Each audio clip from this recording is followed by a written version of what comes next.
Station fire officer Sachin Parmar. હાલ Bhuj fire બ્રિગેડને કુલ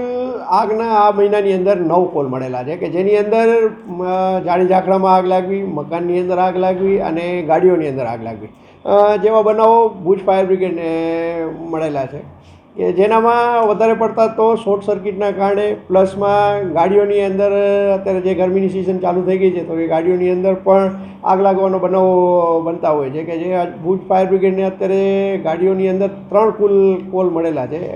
સમગ્ર કચ્છની અંદર પણ ગાડીઓના જે આગ લાગવાના કોલ છે એ મળતા હોય છે। હાલ જેમ ગરમીની સિઝન અત્યારે તો હજી શરૂઆત છે તો એ તાપ વધી રહ્યો છે તો આપણે જે ઇલેક્ટ્રિક ઉપકરણો કદાચ આપણે ચાલુ કરતા હોઈએ તો એને પહેલાં ચેક કરાવડાવી લેવા કે જેથી ઇલેક્ટ્રિકલ ઉપકરણો આપણે જ્યારે પણ ચાલુ કરીએ ત્યારે પ્રોપર હોય અને વાયરિંગ પણ પ્રોપર હોય કે પ્લસમાં બીજું કે ગાડીઓ પણ છે અત્યારે લોંગ રૂટની અંદર વધારે ગાડીઓ ચાલતી હોય છે કે જેના લીધે ગાડીઓ ગરમ થઈ જાય છે અને એના લીધે આગ લાગી જતી હોય તો થોડીક વાર માટે પણ ગાડીને રેસ્ટ આપીએ તો ગાડીનો એન્જિન ઠંડો થાય અને આગ લાગવાથી પણ બચી શકીએ। એ હાલ ભુજ ફાયર બ્રિગેડને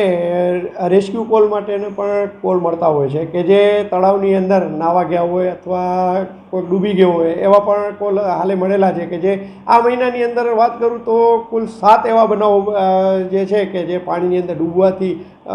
લોકોનું મૃત્યુ થયું હોય એવા કોલ મળેલા છે। તો હું એક અપીલ એ કરીશ કે ભાઈ જે પાણી છે એ આપણે અજાણ હોય પાણીથી આપણે અજાણ હોઈએ કે ભાઈ જે જગ્યાએ પાણી ભરેલો છે અથવા આપણે નાહવા જતા હોય તો એ પાણીની ઊંડાઈ કેટલી છે એ આપણે ખ્યાલ ન હોય તો સાવચેતીપૂર્વક પાણીની અંદર નાહવા પડવું અથવા કે એવા જે અજાણ્યા પાણી છે એની અંદર ઉતરવું નહીં। હાલ ભુજ ફાયર બ્રિગેડને પાણીના કોલ છે એ કુલ 6 મળેલા હતા કે જેની અંદર અમે જે જગ્યાએ પહોંચી અને એ વ્યક્તિને બહાર કાઢવાની કામગીરી કરેલ હતી। ભુજ ફાયર બ્રિગેડ પાસે 24 કલાક ફાયરમેનો તૈનાત જ હોય છે અને ભુજ ફાયર બ્રિગેડના નંબર 9251 70550 9251 70506 એવા 2 લેન્ડલાઇન નંબર તથા મોબાઈલ નંબર છે કે જેની અંદર ભુજ ફાયર બ્રિગેડનો આપ સંપર્ક કરી શકો છો ગમે ત્યારે।